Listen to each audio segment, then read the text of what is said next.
Welcome to ZDNet's DIY IT Project Lab, where I'm stress testing RAID devices for your entertainment and edification. Today we'll be looking at the first of 7 NAS products to see how it performs.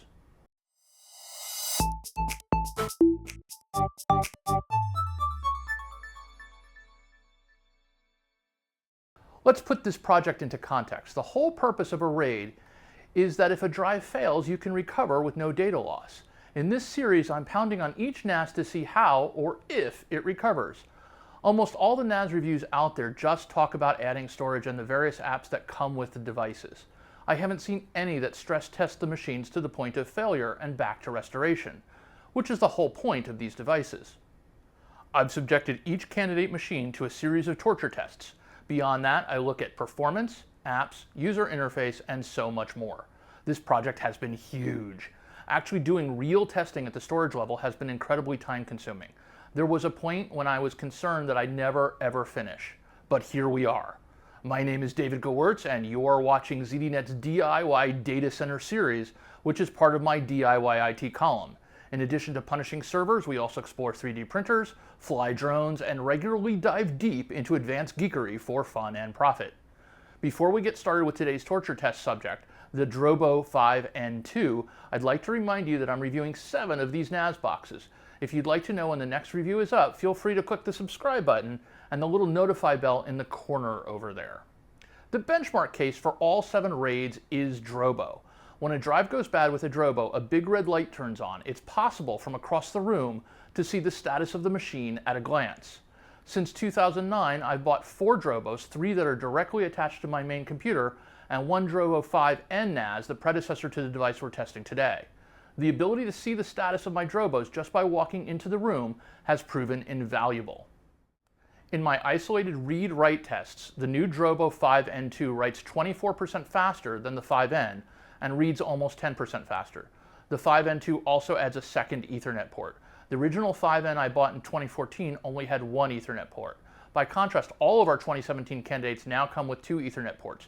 Drives are also super easy to install. They don't require any trays, brackets, or screws. They just slide right in. My successful experiences detecting and recovering from relatively rare drive failures with my older Drobos is my benchmark for this part of the test, so it comes as no surprise that the 5N2 passed both the failure discovery and notification tests with flying colors. All the other NAS boxes took at least 6 minutes to identify the bad drive, and 1 failed completely. By contrast, the Drobo 5N took less than a minute to detect the bad drive and flashed a large red LED. The Drobo has large LEDs you can see from across the room. You can also see, at a glance, overall array capacity due to the row of blue lights along the bottom of the unit. Drobo uses its own service for email notification, so you don't need to fight your ISP's SMTP forwarding rules. After a replacement drive was inserted, the Drobo did an automatic rebuild of the replacement drive and reallocated storage to allow growth over time. Growth over time is a key test that not all of the NAS boxes passed. The Drobo performed flawlessly. For RAID performance and data protection, the Drobo earned a perfect 5 out of 5 stars. It's difficult to compare prices on our 7 NAS boxes because I was sent machines ranging from 2 to 8 bays. I decided to use a price per bay metric to determine how each machine compared to all the others. Given the high quality fit and finish of the Drobo, I was surprised to find that it had the lowest price per bay at almost exactly $100 each. Other than the speed boost and the added Ethernet port, the new Drobo 5N2 is pretty much indistinguishable from the Drobo 5N I bought from Amazon back in 2014.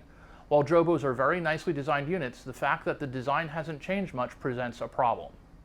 Unlike every other NAS I tested, the Drobo does not provide a web interface. You have to install an application on your machine, which must be a Mac or Windows computer. Linux users need not apply. You even have to reboot your computer after installing the dashboard, which I suppose makes sense for the direct attached Drobos, but is entirely unnecessary to talk to a network device. The Drobo Dashboard offers far fewer bells and whistles than the other storage arrays. For example, you can't do anything with shares other than create them and assign permissions. Period. The Drobo also lost points because it doesn't offer a network recycle bin. If you delete a file on the Drobo NAS, it's gone.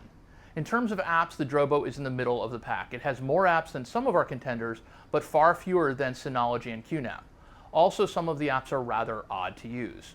For example, to use CrashPlan, you have to also install a CrashPlan controller app on another machine and hand edit its ini file to point to the Drobo. Every time CrashPlan updates, you have to go back in and re-edit that ini file. It's ugly, annoying, inconvenient, and unreliable. As I mentioned earlier, read-write performance on the 5N2 was vastly superior to the earlier 5N, but compared to all the other NAS devices I tested, it was near the bottom of the pack. So where does that leave us? On one hand, fit and finish and the physical build is nearly perfect.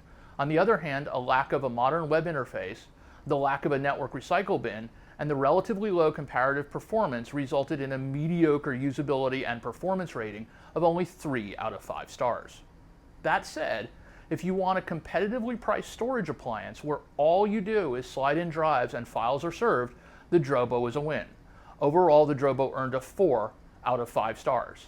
That's it for today. Thanks for watching. If you like this video or the idea of stacks of storage makes you feel all squishy inside, go ahead and mash the like button. I'm David Gewirtz for ZDNet's DIY IT. Go out there and hoard some bits.